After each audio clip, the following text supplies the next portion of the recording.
अभी तक हमने एओडी यानी कि फर्स्ट बुक कंप्लीट कर रखा है एलिमेंट ऑफ मैथमेटिक्स से।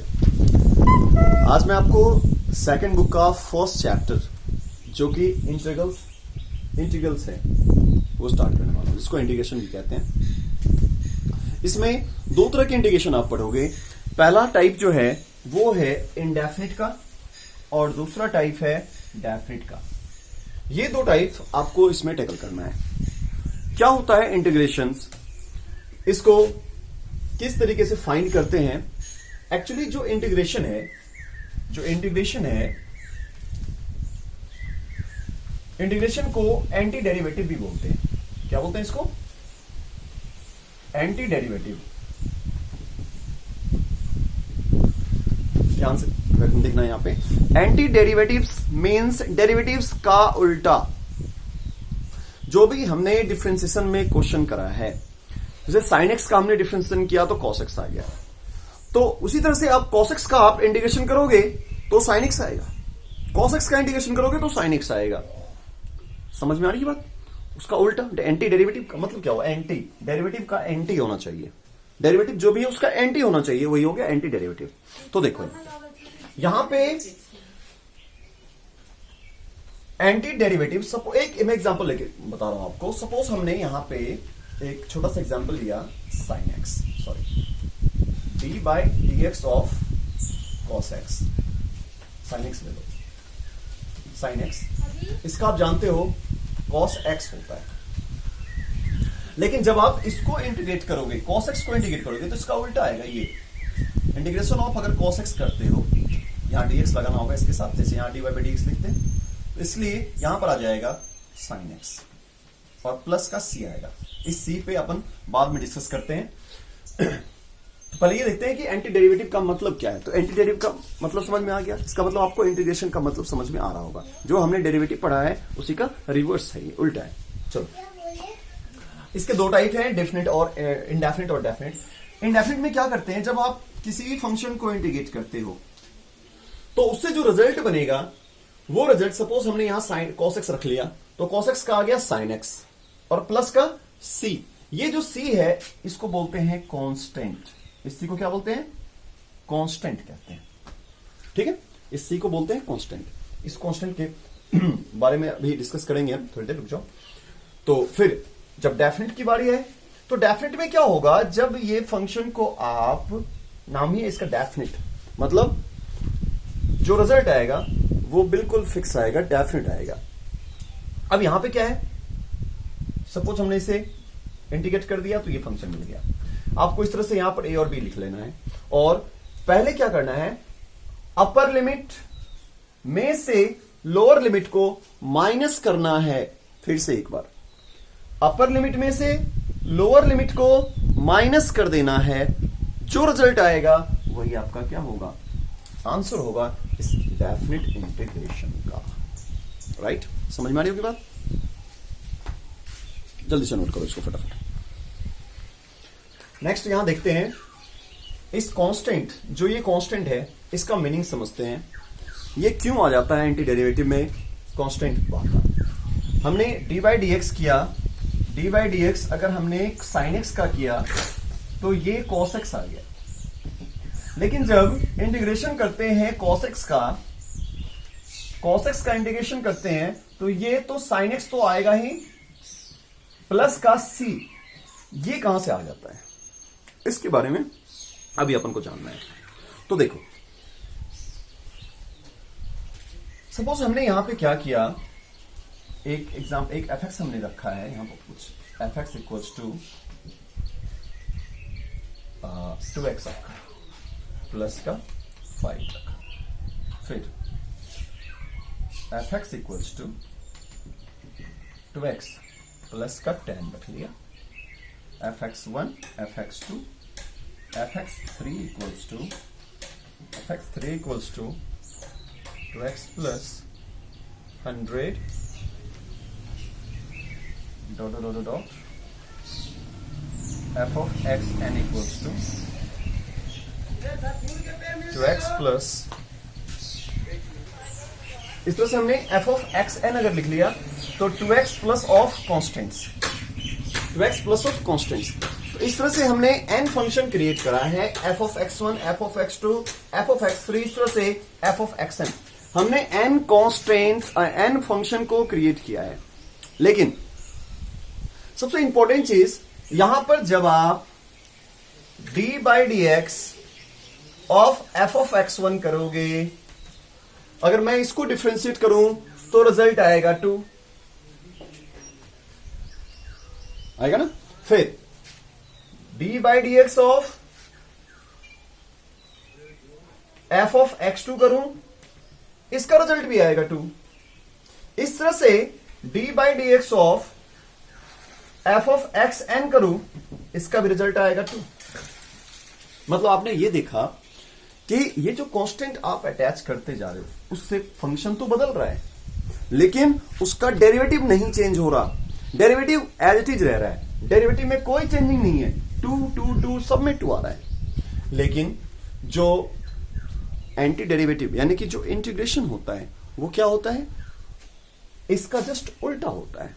यानी कि अगर आप 2 को इंटीग्रेट करो तो आना चाहिए क्या, f of x1, f of x2 भी आ सकता है, f ऑफ x3 भी आ सकता है और f ऑफ xn भी आ सकता है। क्यों? क्योंकि सबका रिजल्ट क्या है, 2 है। समझने वाली बात है यहीं पे। फिर से देखो एक बार, हमने क्या किया, ये जितने सारे फंक्शन है उसको डिफरेंशिएट किया, तो डिफरेंशिएट करने के बाद ये 2 to 2 आ गया, ठीक है। लेकिन अगर आप कहते हो कि एंटी डेरिवेटिव का मतलब ये होता है कि इससे अगर मैं इंटीग्रेशन करूं राइट साइड वालों को तो वो लेफ्ट साइड आ जाए, राइट साइड का अगर मैं इंटीग्रेशन करूं तो वो राइट साइड आ जाए, तो अगर मैं इसका इंटीग्रेशन करता हूं तो उसके हिसाब से फिर ये आना चाहिए। अगर मैं इसका इंटीग्रेशन करूं तो फिर ये आना चाहिए, इसका इंटीग्रेशन करूं फिर ये आना चाहिए। मतलब कि यहां पर सिर्फ 2 का इंटीग्रेशन कर रहे हो और डिफरेंट आपको रिजल्ट आएगा। एक बार प्लस में 5 आएगा, एक बार प्लस में 10 आएगा, एक बार प्लस में 100 आएगा, एक बार प्लस में कांस्टेंट आएगा, जो भी आपने कांस्टेंट मेंशन कर रखा हो। इसी चीज को दूर करने के लिए, ये जितनी भी बातें हैं इन सबको दूर करने के लिए सिर्फ और सिर्फ इसका nth पोजीशन जो कांस्टेंट वाला टर्म है उसको रखा जाता है। यानी कि आप इसको अगर इंटीग्रेशन सॉल्व करोगे तो ये तो 2x तो आएगा ही आएगा, 2x प्लस का यहां पर कांस्टेंट c लिख दिया जाता है, ठीक है। अब ये c वेयर c में भी यहां पर c क्या क्या हो सकता है, इस क्वेश्चन के लिए c 5 भी हो सकता है, 10 भी हो सकता है, यहां पर 100 भी हो सकता है। इस तरह से ये कोई भी कांस्टेंट, एनी कांस्टेंट हो सकता है। फिर से सुनो ये जो कांस्टेंट है एंटी डेरिवेटिव्स होता है। एंटी डेरिवेटिव्स क्या होता है, डेरिवेटिव का उल्टा होता है। तो हमने जो ये फंक्शन क्रिएट करा है, इस फंक्शन में आप ये देखो यहां 5, यहां 10, यहां 100 है, कांस्टेंट डिफरेंट है। तो जब मैं इसको डिफरेंशिएट करता हूं तो ये कांस्टेंट वाला पार्ट तो हट जाता है। जब ये कांस्टेंट वाला पार्ट हट जाएगा इसका मतलब ये हो गया कि ये जो रिजल्ट है, ये रिजल्ट इसको अगर मैं डिफरेंशिएट करूंगा, सॉरी इंटीग्रेट करूंगा, तो उससे क्या आना चाहिए, एक ये आना चाहिए, या फिर ये आए, या फिर ये। कौन आएगा भाई, तो ये भी आ सकता है, ये भी कौन आएगा। इसलिए इस सब की लड़ाई को दूर करने के लिए एक कांस्टेंट आ जाता है जो इन सब की लड़ाई को दूर कर देता है। वो कांस्टेंट सेटिस्फाई करता है। कभी वहां पर ये 2 भी, वो फिर क्वेश्चन समझ जाता है कि हाँ वहां पे 2 भी आ सकता है, 3 भी आ सकता है, 5 भी आ सकता है, 10 भी आ सकता है, 100 भी आ सकता है, कुछ भी आ सकता है, यानी कोई भी कांस्टेंट टर्म्स आ सकता है। राइट, नोट करो इसको। नेक्स्ट, अब मैं कुछ आइडेंटिटी आपको बतला रहा हूं जिसके थ्रू आप क्वेश्चन सॉल्व करोगे। डिफरेंशिएशन में भी ऐसा ही था, आप कुछ थ्योरी जानने के बाद आइडेंटिटी जानते हो, आइडेंटिटी को ही अप्लाई करके क्वेश्चन सॉल्व करते हो। यहां पर भी बिना आइडेंटिटी के आप क्वेश्चन को सॉल्व नहीं कर पाओगे। सो प्लीज पहले आप आइडेंटिटी याद कर लो, ठीक है। देखो क्या है, अगर आप x to the power n की बात करते हो और इसका इंटीग्रेशन करते हो तो यहां पर x के power n plus 1 by n plus 1 हो जाएगा, डिवाइडेड बाई n प्लस 1 हो जाएगा। प्लस का c कांस्टेंट है जो आपको हमेशा ऐड करना है, इसके बारे में अपन डिस्कस कर चुके। फिर देखो e के पावर x dx, e के पावर x dx का e के power x plus c, e के पावर x चेंज नहीं होता, डेरिवेटिव में भी चेंज नहीं होता, आप जानते हो। a के पावर x का डेरिवेटिव में क्या होता है, a के पावर x इंटू लॉग ए होता है। यहां पर क्या है, a के पावर x ओवर यानी कि divided by log A. 1 by x, वहां log x का होता था 1 बाई एक्स, यहां पर 1 बाई एक्स का क्या हो जाएगा, log x हो जाएगा, उल्टा। उसके बाद देखो यहां पर मैंने इसी का एक एप्लीकेशन आप कह सकते हो, यहां पर मैंने एक एप्लीकेशन ले लिया है इसका, हालांकि है तो कुछ भी नहीं, यही सेम चीज है। रूट एक्स है, रूट एक्स का अगर आप इंटीग्रेशन करते हो तो शॉर्टली कुछ कैलकुलेशन आपका थोड़ा फास्ट हो जाएगा, इसके लिए हमने लिख दिया है। वैसे इसी से आप सॉल्व कर सकते हो इसको। एक्स के पावर 1/2, एक्स के पावर 1/2 है, उसको आप क्या करो, एक्स के पावर 1/2 प्लस 1 बाई 1/2 प्लस 1, यानी कि एक्स के पावर 3/2 बाई 3/2, 3/2 को रिवर्स कर दो 2/3 हो जाएगा, 2/3 इंटू एक्स के पावर 3/2 प्लस सी, ये आपका रिजल्ट आ जाएगा। उसके बाद cos x, cos x का हो जाएगा sin x, sin x का हो जाएगा minus cos x, tan x का हो जाएगा log secant x, cot x का हो जाएगा log sin x plus c, and secant x का हो जाएगा log secant x plus tan x plus c। फिर cosecant x की बात करें तो cosecant x को आप लिख सकते हो log cosecant x minus cot x plus c।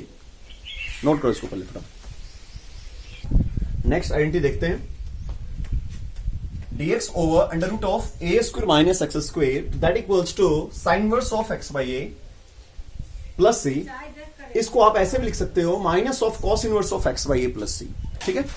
फिर देखो dy dx of under root of a square plus x square, a square plus x square को लिख सकते हो log of x plus under root of a square plus x square plus c। Similarly यहां पे देखो dx by x square minus a square है, इसको लिख सकते हैं dx log of x plus under root of x square minus a square plus c, dx by x under root of x square minus a square 1 by a second inverse of x by a plus c, और इसको आप लिख सकते हो minus of cosecant inverse of x by a, यहां पर 1 by a कर देना प्लस c, ठीक है। नेक्स्ट ये सब आप बुक में देख सकते हो, बुक में लिखा मिल जाएगा आपको। नेक्स्ट आइडेंटिटी देखो dx by x square plus a square, ये होगा 1 by a tan inverse x by a plus c minus 1 by a cot inverse x by a plus c। Second x into tan x dx ये हो जाएगा second x plus c, cosecant x into cot x हो जाएगा minus of cosecant x plus c, second square x हो जाएगा tan x plus c, cosecant square x हो जाएगा minus of cot x plus c। उस तरह से यहां पर dx by x square minus a square हो जाएगा 1/2 a log of x minus a by x plus a plus c, dx by a square minus x square हो जाएगा 1/2 a log of a plus x by a minus x plus c, ठीक है। जल्दी से note करो। Next identity देखते हैं, under root of x square plus a square dx है, इसका होगा x by 2 under root of x square plus a square by 2 log of x plus under root of x square plus a square plus c। Under root of x square minus a square dx होगा, इसका आपका हो जाएगा x by 2 under root of x square minus of a square plus of a square minus of a square by 2 and log of x plus under root of x square minus a square plus c। और next हो जाएगा under root of x square a square minus x square dx का, इसका identity हो जाएगा x by 2 under root of a square minus x square plus of a square by 2 sine inverse of x by a plus c। ये इतनी सारी identity हैं जो आपको, ये बेसिक आइडेंटिटी है जो आपको इतना याद रखना होगा। ये मैं कंप्लीट इंटीग्रेशन को लेके चल रहा हूं, कंप्लीट इंटीग्रेशन के लिए हमने आइडेंटिटी आपको लिखा है, ठीक है। अब कुछ ऑपरेशंस हैं जो आपको इंटीग्रेशन का कुछ अपना प्रॉपर्टी है, उस प्रॉपर्टी को देख लेते हैं, फिर उसके बाद कुछ क्वेश्चन देखते हैं। नेक्स्ट आइडेंटिटी देखो, algebra of integration. Algebra of integration में अगर दो फंक्शन प्लस माइनस में होता है f(x) plus minus of gx dx, तो सबसे पहले इस फंक्शन का इंटीग्रेशन करेंगे, फिर सेकंड फंक्शन का इंटीग्रेशन करेंगे, फिर दोनों का प्लस है तो प्लस करना है, माइनस होगा तो माइनस करना है। नेक्स्ट में क्या करना है, अगर कोई कांस्टेंट से मल्टीप्लाई हो फंक्शन में और इंटीग्रेशन कर रहे हो आप, तो इंटीग्रेशन को कांस्टेंट को पहले बाहर कर देना, कांस्टेंट को बाहर करके फिर उस फंक्शन का इंटीग्रेशन कर देना। नेक्स्ट है f(x) into gx।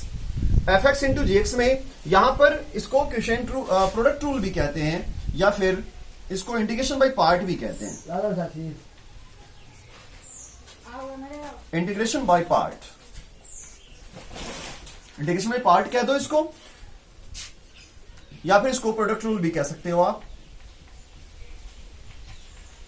Product rule, ठीक है।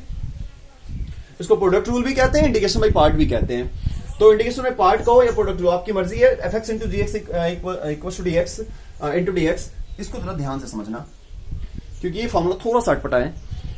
एफ एक्स पहला फंक्शन एज इट इज, दूसरे फंक्शन का इंटीग्रेशन, माइनस पहले फंक्शन का डेरिवेटिव, इंटीग्रेशन साइन देने के बाद, इंटीग्रेशन के बाद पहले फंक्शन का डेरिवेटिव, दूसरे फंक्शन का इंटीग्रेशन, और जो रिजल्ट आया, ये जो इंटीग्रेशन देख रहे हो आप, इसके लिए यहां पर ये डीएक्स बना है। ठीक है, कंफ्यूज मत होना कि यहां ये डीएक्स कहां से आ गया सब। तो ये देखो, दो फंक्शन है हमारे पास एफ एक्स जी एक्स।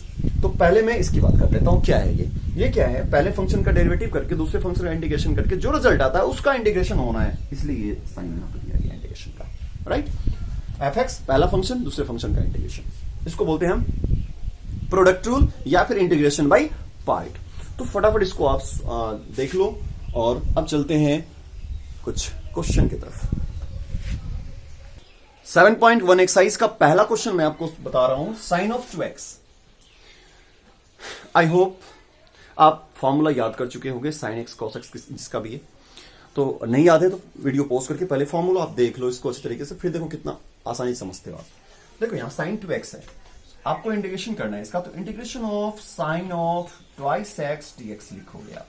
ठीक है, अब यहां पे साइन ऑफ 2x dx लिखें, तो पहले तो ये बताओ साइन x का होता क्या है, माइनस का cos ऑफ 2x। अब एक बात ध्यान रखना है, यहां पर डिफरेंशिएशन में भी याद करो, इसका हम लोग क्या करते थे, यहां पे डिफरेंशिएट करते थे, इंटीग्रेशन डिफरेंशिएशन करने के बाद इसका मल्टीप्लाई करके चेन रूल से करते थे। लेकिन यहां पर क्या है, सिर्फ और सिर्फ x के साथ पावर में 1 है, इसके साथ जो भी मल्टीपल है, जैसे 2 यहां मल्टीपल है, उस 2 से यहां मल्टीप्लाई ना करके यहां पर डिवाइड करेंगे, मतलब डिवाइड करेंगे 2 प्लस।